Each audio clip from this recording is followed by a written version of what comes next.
Welcome to the Summit for Wellness podcast, where we help you climb to the peak of your health. And now, here is your host, Brian Carroll.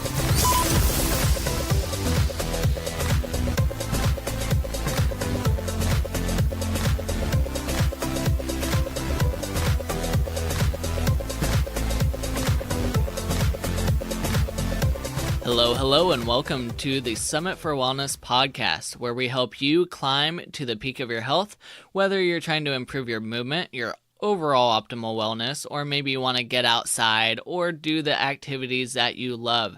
We are here to support you and provide you with information to get you back to where you want to be. And with that, today we are going to be headed over to the pool. Actually, just right outside of the pool, because we are going to be talking about dryland training for swimmers.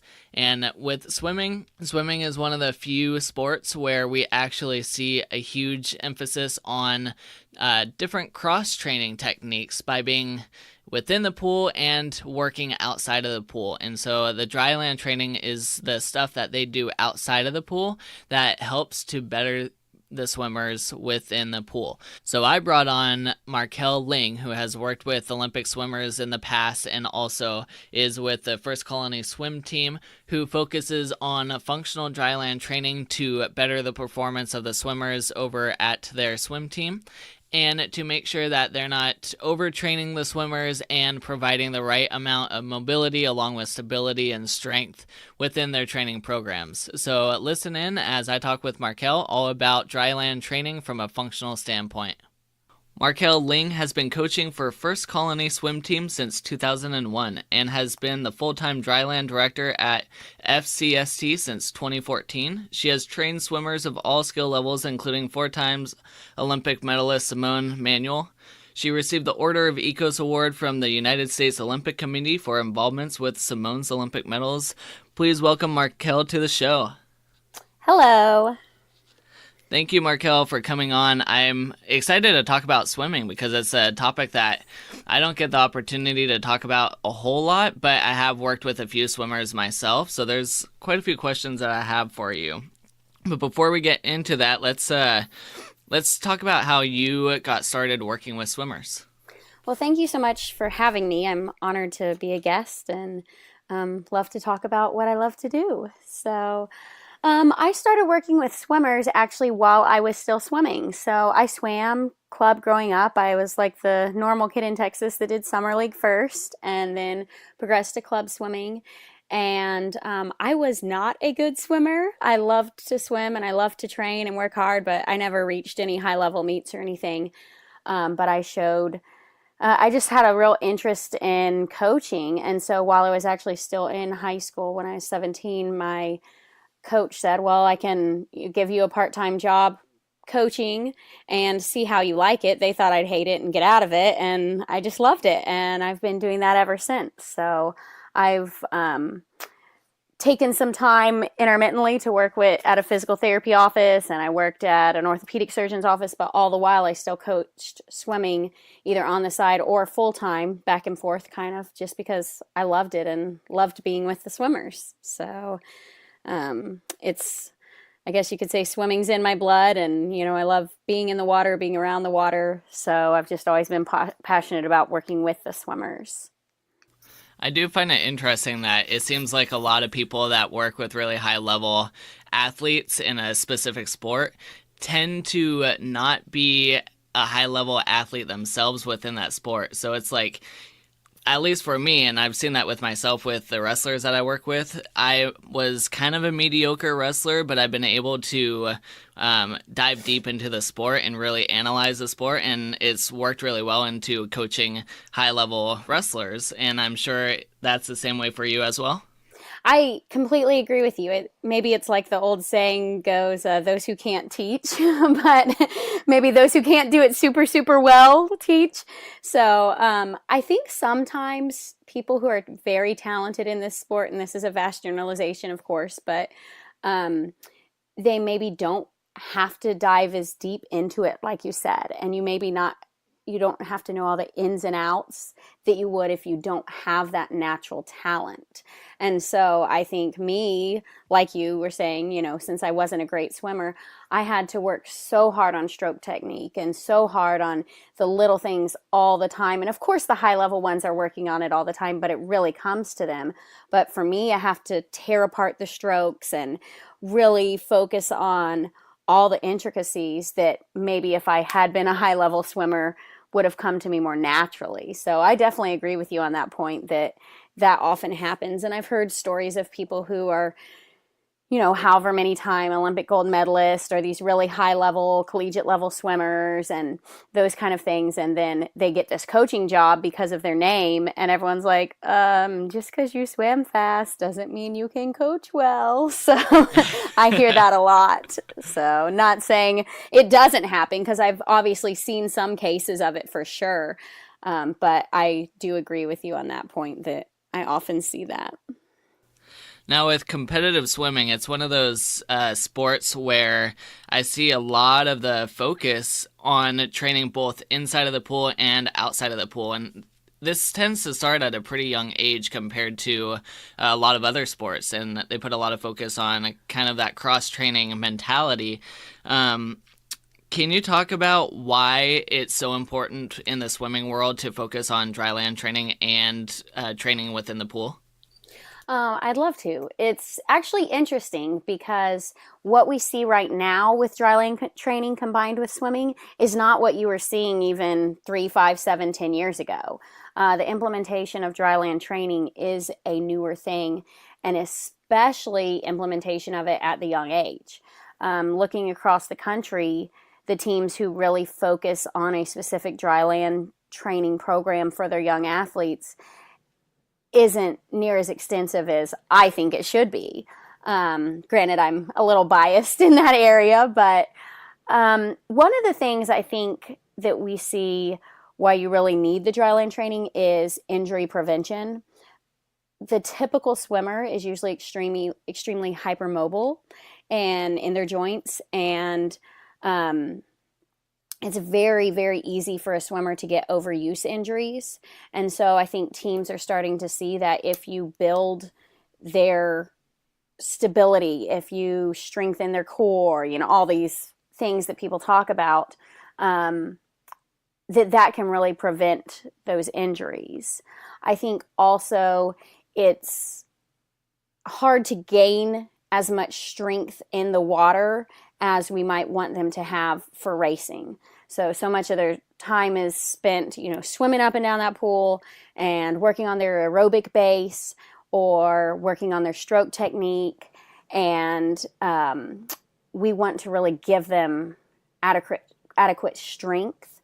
And so we find that they can build that strength easier and faster on the land, and then it can carry over into the water if it's done properly.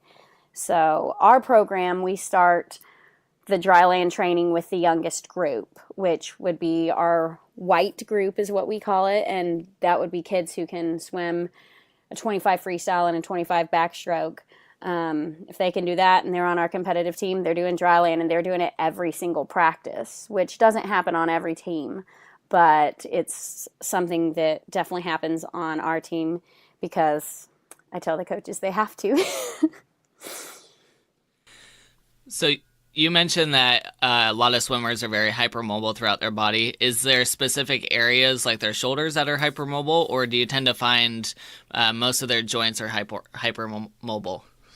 I find that most of their joints are. I think that their shoulders tend to be a little more hypermobile than the rest of their bodies, but I think it kind of carries throughout. And, you even see people speaking at clinics, and they'll say, oh, if you see two people and one of them can hyperextend their knee and one of them can't, that's the one you want on the team. You want the one that can hyperextend it. And it's just one of those things that it can really lead to a lot of injuries, but the best swimmers, you take Michael Phelps and you look at even his pre-meet routine or pre-race routine that happens behind the block, just those arms flailing around his body. You can see how much mobility is there just with the naked eye. And those things are really, really a huge advantage in the water, and the ability to have hyperextension in the knees and that low back for the dolphin kicks. And at one point, USA Swimming released a statistic that talked about just the huge number of people on the U.S. national team that had basically diagnosable hypermobility in all their joints, multidirectional joint instability or whatever you want to call it. And is it that those that have that end up being more successful, or is it that the sport helps create that, chicken egg scenario? But we really do see that those who do very, very well in the sport, if they can stay healthy, tend to have that hypermobility kind of everywhere throughout their bodies. So it seems like the hypermobility is something that's definitely a benefit for swimming. So when you're working on your dryland training, you have to be cautious not to start limiting their hypermobility in a way that would take away from their swimming abilities. So how do you manage that line? So it's really interesting. We don't do, on our team, we don't do a lot of heavy lifting, and we don't want to do anything to inhibit their mobility, but we want to just make sure we give their joint enough stability where it can function like it's supposed to. And, you don't have things moving in directions they're not supposed to, but we're not trying to limit, I don't want to bulk them up. I don't want them to be immobile. I don't want them to not be able to move through the water like they're supposed to. And just looking at the intricacies of the strokes, the amount of rotation that needs to happen in the shoulder, the movement that needs to happen at the low back. If I bulk them up and get them super strong and take away, like you said, that hypermobility, then I'm taking away one of their greatest assets.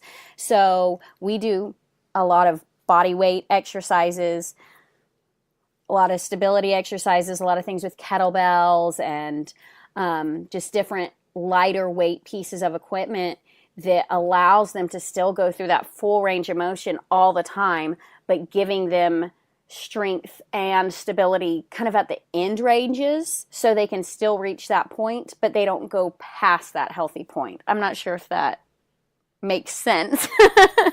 Makes sense to me. Okay. So, I'm taking them through the full range of motion, and the different exercises I'm doing, I'm trying to get them into functional movements they're actually doing, and then creating strength at the extremes of the spectrum.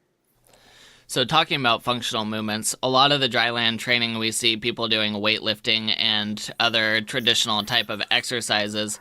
What is more of a functional sport-specific approach to training outside of the pool? That's a great question. And if you look across the full spectrum in swimming, you see all of it. You see people doing CrossFit, you see people doing things like, P90X and heavy Olympic lifts. And everyone has their take on what they think is better. I definitely take on a more functional approach. So we do a lot of things on the ground. We do a lot of things in an upright position, but still going through the ranges of motion and the movements that they would be in the water. You could take a traditional squat, and maybe some programs would really load them up with weight and do a heavy squat so they can build the strength. But I'm going to take a squat and I'm going to say, well, what position are we trying to focus on? Are we working on the initiation of the kick and breaststroke? Are we trying to work on the snap of the kick and butterfly? I'm going to put them in those different positions. And then I'm going to say, what else do I need to accomplish? Well, you're in the water. You have all this instability because of the moving surface that you're in. So maybe I'm going to put them on a half foam roller to do that. And maybe I'm going to put some weights, light weights in their hands and have them extend overhead like they would be at that phase of the kick. What their arms would be doing at that phase of the kick in the stroke. We do some weights, but most people wouldn't even say that we do weights because of how light our weights are. Even at our senior elite program, the lightest weight we use is a 10-pound dumbbell. But you could take a traditional exercise like a overhead shoulder press. Well, we're going to take that exercise and we're going to tweak it. Say we're working on backstroke or freestyle, they're going to be pressing overhead, but as they press overhead, they're going to rotate their hips with the same timing they would for that extension in their freestyle or backstroke. So their whole body is going through a movement like they would in the water. Instead of just isolating out their shoulder for strength, we're trying to make it a functional movement so that they can use their strength when they need it in the water. So a lot of the movements that you're putting them through, it's creating a little bit of strength, but it's also keeping that mobility that they do have. So you're able to really solidify that type of motion within their body while improving the strength of their stroke or the strength of their kick, right? Exactly. So, a lot of them are things, specific movements that they would be doing in the water. But like you said, adding a little strength to that. And we do a lot of jumping and a lot of things like that to work coming off the walls and exploding into a streamline and getting off the block that is in a more functional position. Like maybe we start in a push-up position and they're driving their knees into their chest and then shooting back out. That's a jump they do all the time, or laying on their back and shooting into a tight tuck position and shooting out into a streamline. So they're building more strength because they're on the land, but they're still going through a lot of the same movements they would be in the water. So earlier you mentioned that for the swimmers that you work with, within their daily swim practices, you also incorporate a lot of dryland training. Over here in Washington, from what I've seen with a lot of the swimming programs, is people will have dryland training before school, and then after school they might have their swimming practice, and then after their swimming practice, if they swim for a club team, then they have another club team. So in that type of scenario, it seems like a lot of the athletes are overworking their bodies. Can you talk about if that's true with the swimming world, or is this just kind of one of those components within swimming that we need to accept? This is a really interesting question and something I am pretty passionate about.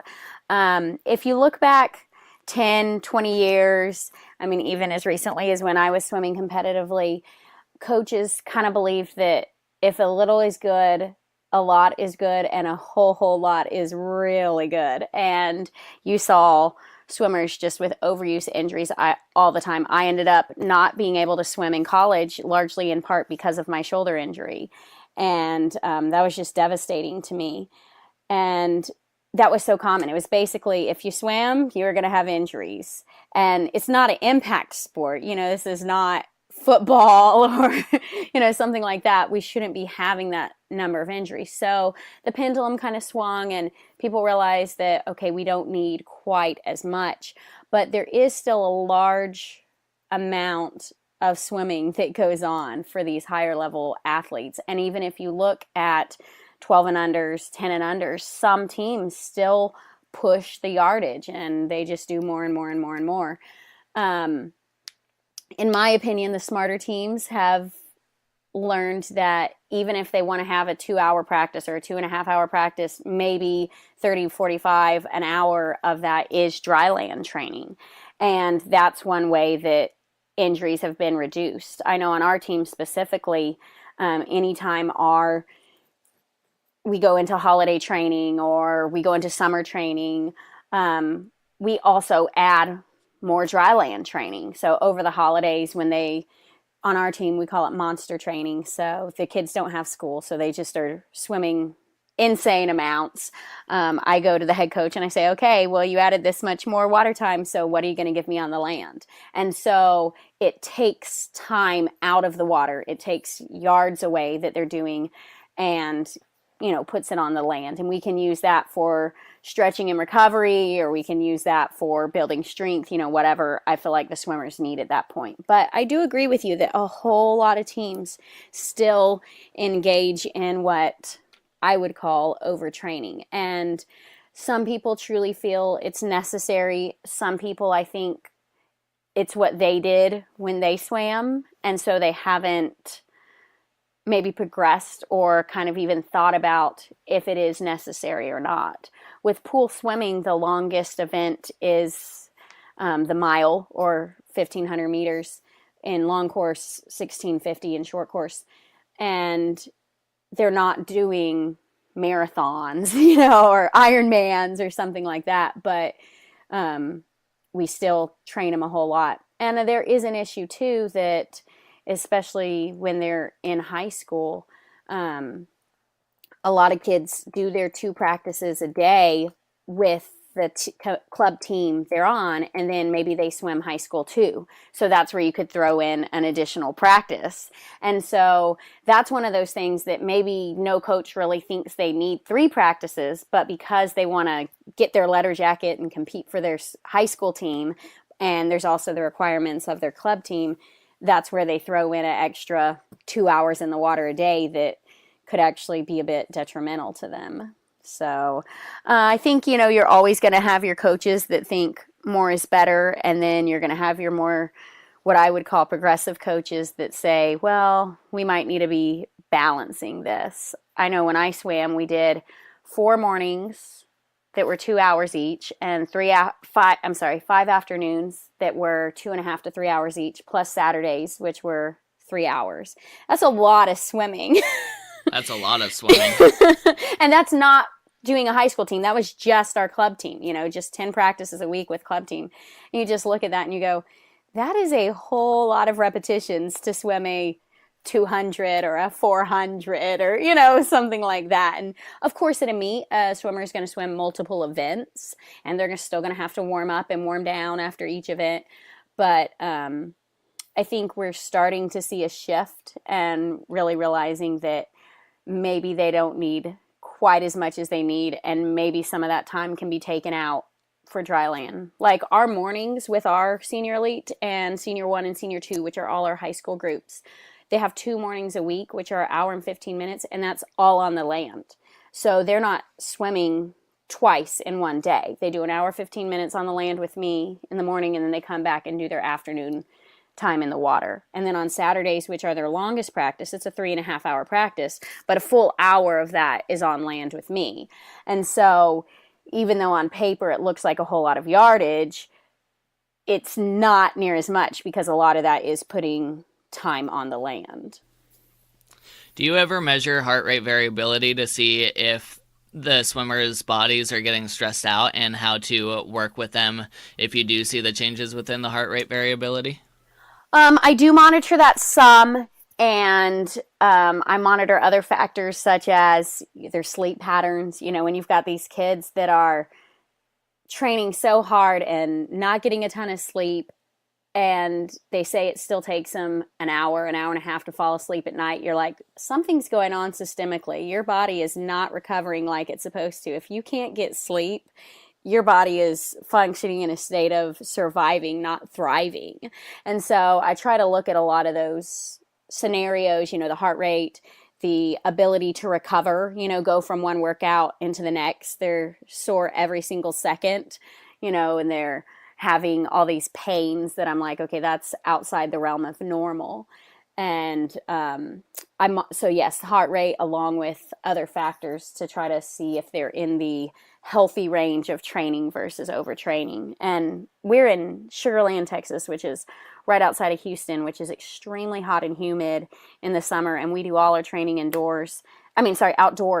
And every once in a while we can get some indoor water time, but it's pretty hard to negotiate. And the heat and the humidity is a huge factor too. And that's something that it's hard to take into account. But you go, these kids are swimming in hot water. I mean, it's not like they're able to be in a 78-degree pool. You can't keep an outdoor pool in Houston in the summer 78 degrees. You're looking at 82, 84, 86, and all that just wipes the kids out. And so we had a case a couple summers ago where every kid, coach, they're coming to me, this hurts. They're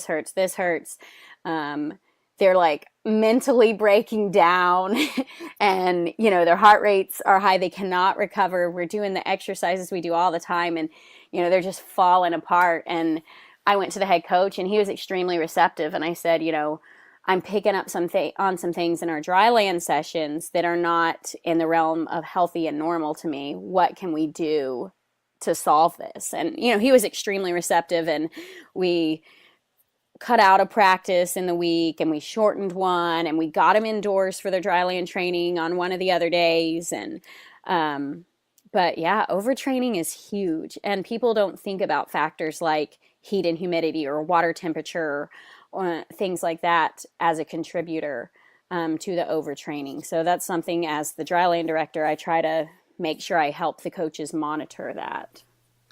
And the other factors, like you mentioned, sleep is a huge one for recovery as well. Yes. How do you work with keeping all your swimmers hydrated, especially if they're in the pool so much and that dehydrates you? How do you make sure that they're replenishing their electrolytes and their fluids?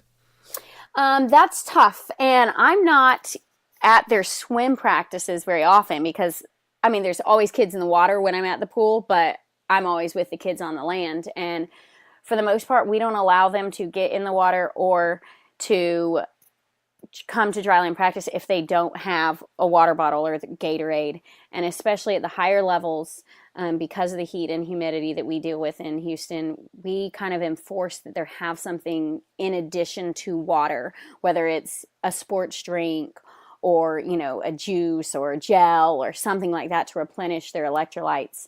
And with the senior level groups, on their days where they go swimming and dry land, they'll have a short break in between the swim and the dry land, and it may be only 10-15 minutes, but they know that period of time is supposed to be used for getting a snack, refilling their water bottles, getting some sport drink, you know, getting something in them to get them through the next hour.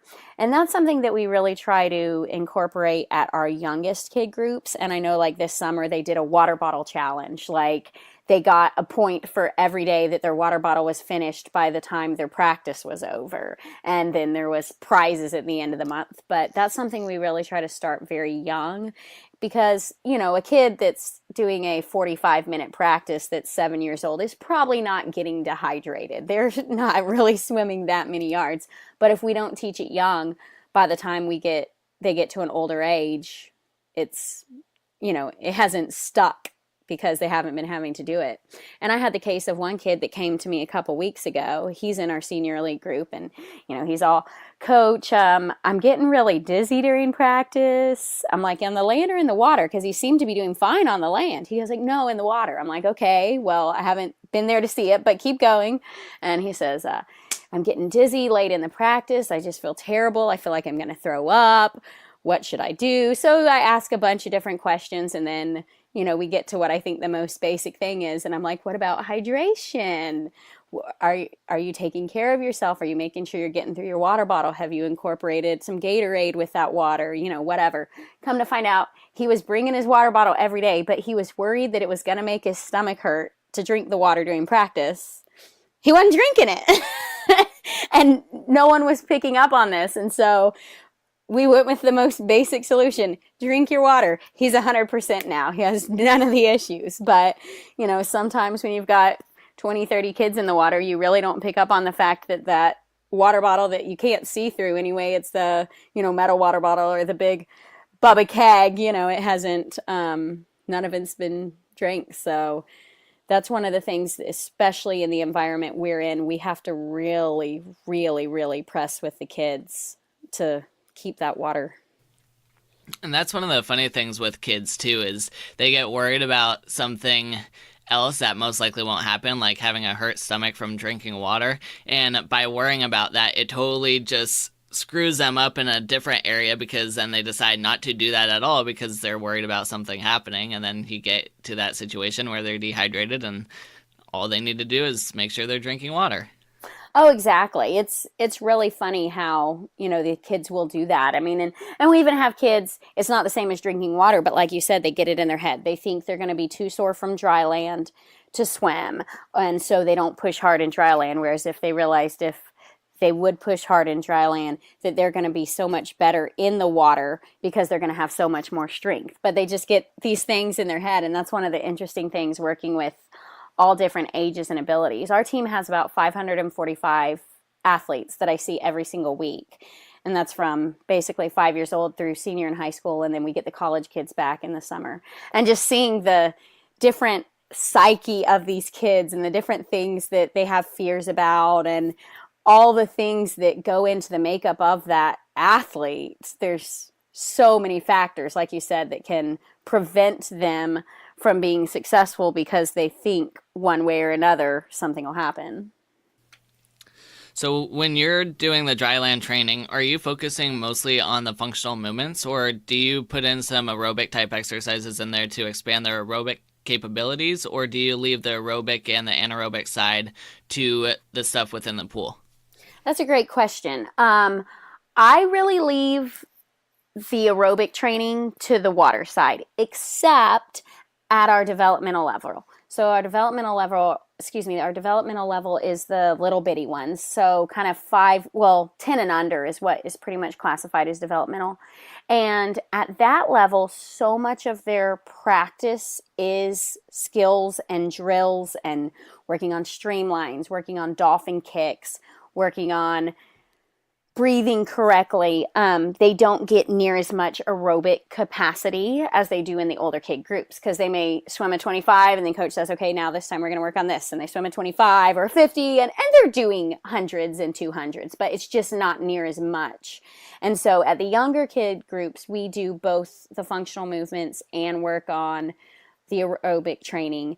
We do I don't just make them run. I think that's boring and I think kids won't want to do it. I mean, I'm a runner, but they're not, they're swimmers. And so we combine it. We do a lot of skipping and hopping and jumping and jopping and shuffling and in all three planes of motion. And they're huffing and puffing and laughing and having fun, and they don't realize they're building their aerobic capacity, but they're also building their coordination. And that's one of the things I've seen over the years of coaching, that kids just don't have the coordination and just the body awareness that they used to, and that they need for a sport that's so detailed like swimming, where there's, a tiny little tweak of a hand position or a foot position or head position can make all the world of a difference in the stroke. So just giving them that coordination, giving the ability to hop with 2 feet or jump with 2 feet together, forward and back, is going to dramatically impact if they can do a fly kick correctly. But if I make them do it up and down the pool multiple times, I'm also building their aerobic capability. With the older kids, because they are swimming back and forth down that black line so many times, I don't focus much on the aerobic conditioning at all. But I do focus on the anaerobic side, as I think that the land is a really great place to build that anaerobic capability without having near as much chance for overuse injuries like they would in the water if they were just sprinting all the time. And so we do that a lot of different ways. We do lots of jumping and lots of powerful movements. We tweak different exercises with variability. For instance, they may do a lunge, but the goal is for speed. And so they're trying to get as many as they can in the 30 seconds or whatever the time variability is. We do circuits with the older kids. And so they may go a minute on and then have 10 seconds to recover. And then they're doing it again, trying to get as many of the reps in as they can in that minute time period. And, so yeah, we definitely do focus on the anaerobic on the land, but not near as much of the aerobic, because if they're swimming 2.5 hours, most days they're gonna kind of check off that aerobic conditioning box.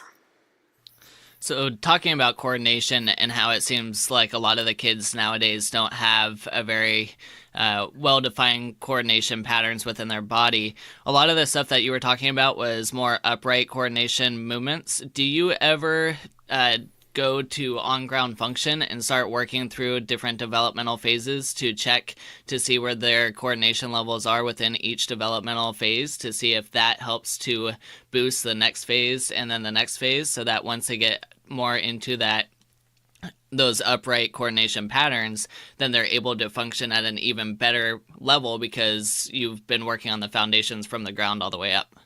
Absolutely. That's an excellent point. We do a lot of on-ground functional training. I mentioned the upright stuff, and we'll do that a lot as well, but we do a whole lot of on-ground training, and it's really interesting to look at the different phases, like you said. If, these kids laying flat on their belly versus on all fours versus like a crawling, or, you know, patterns like a crab walk in all three planes of motion, or like a crawl, bear crawl type thing in different planes of motion, and just looking at how if they can accomplish, like you said, one phase, they can be so much better in the next phase. And it really is so true that so many of the kids have kind of missed these phases. And, you know, there's 1,000 different theories as to why that's happened. But it really is interesting that if they kind of accomplish that coordination on the ground, it really makes them so much better in an upright position, which in the water, they're prone or supine, but it still is an elongated body line, which is a lot more like upright function. So talking with a lot of the swimmers that I know, they bring up a really interesting point about their training tactics, especially for certain periods within their seasons. And I don't know if this is different at the club level than just like the high school level. But from what they've talked about is a lot of that seasonal times that they're swimming for don't really matter, and they don't seem to push themselves as hard at meets and whatnot unless it's a qualifying meet of some sort, and that's where they say everything matters, and that's where they actually push. Why aren't these swimmers, unless this is just a thing here in Washington, why don't these swimmers want to push for every single meet that they do to continue to push that line and that threshold of what their best PR or their results are for each type of swimming event that they do? I think that's a great thing to bring up. And no, I don't think that's something that just happens in Washington. You know, I'm way down in Texas and we see that too. There's several different thoughts that I have going into this. So swimming is a sport where, like what we've talked about, they're training large volumes throughout the season. And the way a coach will periodize their training is usually there's several championship meets per season. So usually there's a spring championship meet and there's a summer championship meet, and you might get, depending on your level, a December championship meet as well. So normally championship meets would kind of happen December, March, maybe February, but usually March, and then July or August, depending on your level. Because there's the mindset of the need to train a whole lot of yardage and a whole lot of hours all the time, the swimmers tend to get very, very broken down physically, and they're just exhausted. So if a coach were to, every 3 to 4 weeks when there's a meet, kind of bring their yardage and training down, the thought process is they wouldn't build a strong enough base for a big, huge drop at the championship meet, whether it's, you know, December or March or August. What swimming does, unlike a lot of sports, you'll also see this in running, you'll see this in triathlon, is we have what we call a taper. So, you know, they build up, build up, build up, build up, and all the while they're swimming the in-season meets, as we would call it, and then leading up to their championship meets, a taper would happen, or some teams call it championship preparation or something like that. So basically, they go from swimming a whole lot of practices, a whole lot of yardage, really strong dryland, to just gradually kind of tapering or reducing that. And there's been lots of studies that show the benefit of it. I mean, some studies even show they can have a 30% increase in aerobic capability and 20 to 25% increase in strength capability because of this taper that happens. So the thought process is, if we taper them down or we rest them for every meet every 3 to 4 weeks, you're not giving them a strong enough base to really taper them down for those championship meets.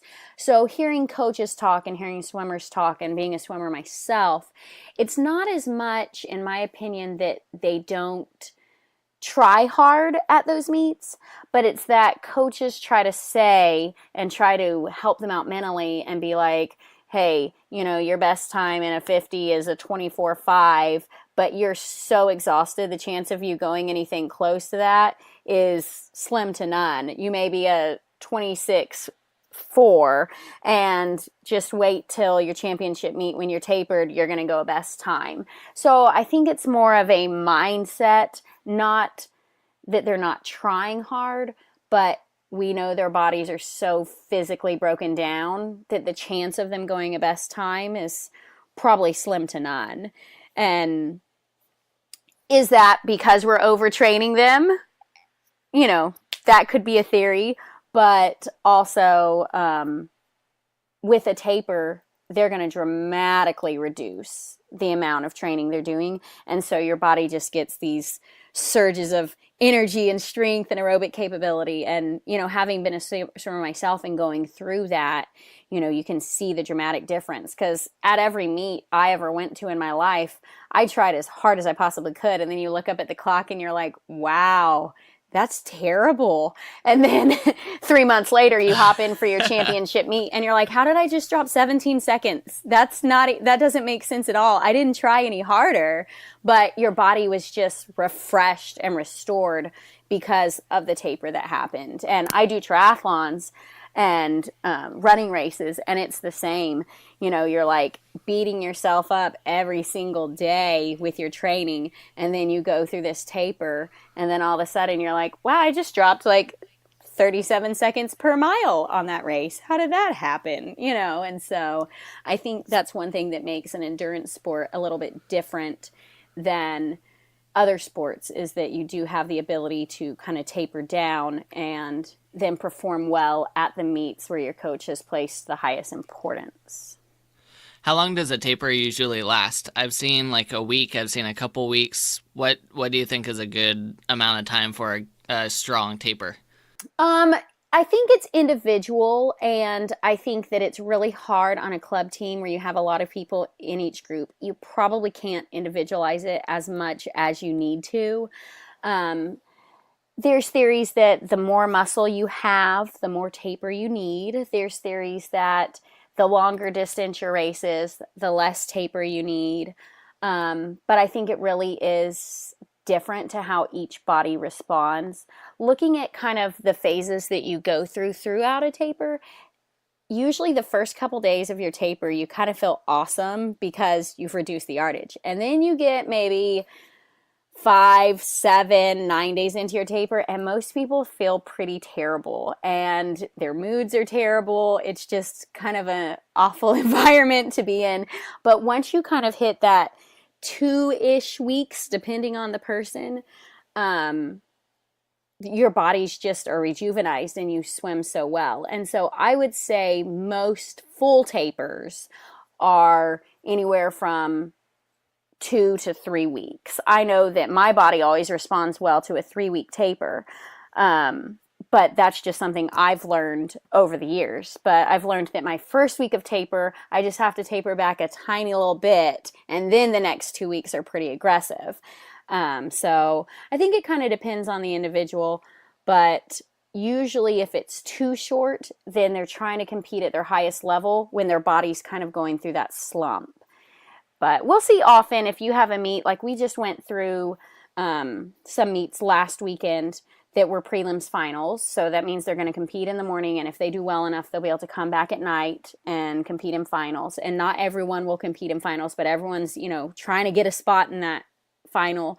And so some of our coaches did choose to, what the term would be around the swimming world is, they rested their kids. So they didn't go through a full taper. They didn't dramatically reduce their yardage, but maybe 3 days out from the meet, they just kind of reduced it a little. And maybe the last 15 minutes of dryland, instead of doing our aggressive, you know, jumping and explosive exercises, maybe we did a little more recovery and stretching and things like that. So we gave them kind of 3 days where they kind of felt mentally good about what they were going to do, and they felt nice and strong in the water and were able to perform well, but didn't go through a full taper or didn't even go 5 or 7 days, because then they might start feeling bad in the water. So I've seen with a lot of runners that run really long races like marathons and whatnot, they'll do that taper where they're dropping off a lot of their mileage. And then a few days before the event, they'll go on a long run to kind of trick their body back into knowing that, hey, we are giving you a rest, but this is what we need to accomplish here in a couple days. Do you do something similar with the swimmers?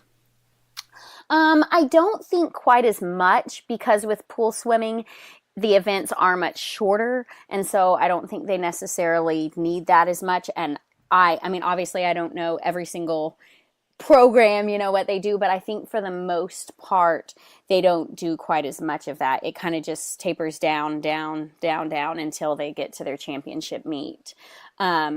With milers, they tend to taper differently, than if you're going to swim the 100 or the 200. And so they may do a little more of that, some sets going into the meet where they've really got to hold their race pace for an extended period of time. Because if you've got to go 15 100s or 16 100s and a 50 back to back to back to back in your race, holding the same pace, and all you've been doing is pace work on 4 100s, you're probably mentally going to freak out a little bit. And so I do think for the more distance events, you see that a little, but as a whole, not quite as much. So my final question for you is, if you had the opportunity to stand up in front of the entire swimming organization of, let's say, the United States, and you had a few minutes to talk about what you would like to see change within the world of swimming, or what you would like to improve, especially on the dry land side of things, what would you tell them? Wow, that's a really huge question. And if I only had a few minutes, I'd say it different than if I had a few hours. I think, just as a short bit, incorporating and really placing an importance on functional dryland training, functional dryland training could really, really change things dramatically. I've consulted with teams in different parts of the country. I've talked to different physical therapists and trainers and stuff all over the world, and seeing the inadequate amount of functional dryland training that happens is just terrible to me. And seeing the huge number of injuries that happen that I think are hugely related to overuse and lack of, like we talked about initially, challenging the body at the end ranges of their stability and instability so that they have the stability at the ends of the spectrum of their stroke. Just making sure that the teams are placing importance on that. If I could rule the swimming world, every team would be doing functional dryland training from their earliest competitive group. And like you said, on ground training and upright training, and not loading them up with weights, and looking at different swimmers I've coached in the past who've been extremely successful with functional dryland training, and they go to a college program that loads them up on weights, and it completely changes their body position in the water, completely changes their ability to move well, and they're not as buoyant. There's just so many different factors that affect how their body moves. Their stroke rate decreases. And I think just incorporating functional dryland training from the earliest group to the highest level group, and trying to get away from that mindset of kind of the same mindset they have in the water, more is better. More weight is not always better. More squats are not always better. More jumps are not always better. But deliberate functional exercises that extremely correlate to what they're having to do in the water. So many coaches I've seen, try hard to incorporate a really good dryland program, and it's not for lack of wanting to, lack of effort, but maybe it's just lack of knowledge to how to actually create a functional dryland program. I've had some different speaking engagements, and I've been able to talk with coaches on different teams, and they're like, oh my gosh, this is awesome. I love it. So what do I do? They just don't, they know swimming, and they know what's going on in the water, and they know their kids need the strength, and they know their kids need the flexibility, and they know they need the stability at the end ranges, but they just don't have the knowledge to incorporate it. And so I think you're starting to see more people like me who specialize in the land that are coming into these programs to help out. But you're also seeing coaches that say, okay, I know my kids need to do it. I'm going to just send them to CrossFit. And I'm not bashing CrossFit by any means, but it's not functional to swimming. And so I think if I had a voice, that would be my first order of business is to get everyone training functionally on the land and realizing that it's not about how much you do, but it's about what you're doing and why you're doing it. Awesome, Markell. Well, I appreciate you coming on. Is there anywhere online that people can find more about what you're doing with the functional dryland training? Well, our team has a website. It's firstcolonyswimming.org. And that tells a little bit about our team. I'm actually working on building my website right now because in addition to working with the swim team, I own my own business. I train swimmers from all different teams and I consult with different teams. And trying to get them to incorporate functional dryland training into their programs. And so I do that on the side. And as of now, I've not had a website because I've just kind of talked to different people and it's all been word of mouth. But the website is coming, but I don't have it set up yet. It's actually in the works right now. So no, I can't really give you that address, but I always love when people shoot me emails and ask me questions. My email address is coachmarkell@yahoo.com or coachmarkell@swimfcst.com. And I love answering the emails, and then soon enough I'll be able to direct them to a website to get information about, having me come out to their program or speak to their swimming community, and just helping everybody start doing functional dryland training to not only prevent injuries, but just help them swim fast. And once you get your website, then I'll have that posted in the show notes. So depending on when people are listening to this episode, go take a look at the show notes anyways to see Markell's website. Well, Markell, I'm going to work with you to try and get this message out to more swimmers and swim teams as best we can. Now we have a podcast that's talking about all these functional movements that you're doing with the dryland training, so hopefully we can start changing the way people are training all their swimmers across the country, and we can continue to bring home those gold medals at the Olympics. Well, thank you so much. It's been an honor to speak with you about this, and I'm just so passionate about keeping the swimmers swimming and keeping them healthy. And I don't want a swimmer to ever go through what I did where they can't swim at the level they want to because of injuries or because of even lack of strength and coordination. So I'm so honored that you had me on here to talk about this, and I'm excited about getting the word out. Well, thanks for coming on. Thank you. And there you have it, as we finish up talking about dryland training with swimming. I have always found the whole training of swimmers to be a really interesting topic because of the way that they do a lot of their training. And like I said before, how they are one of the first kind of early stage cross-training sports out there that we see. So it's really neat to see that Markell is providing a different way to train outside of the water other than just lifting heavy weights, and how she provides different functional movements that mimics what you will see in the pool in a way that doesn't overly lock people down and make them too strong for what it is that they're doing, where they end up losing mobility, but they're able to keep their mobility and build a strength on top of that to improve their overall swimming.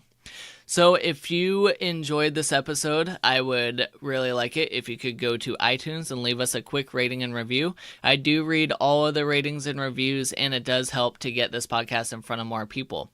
So if you go to summitforwellness.com/iTunes, you will be taken right to the page to leave your rating and review. And we will see you next time.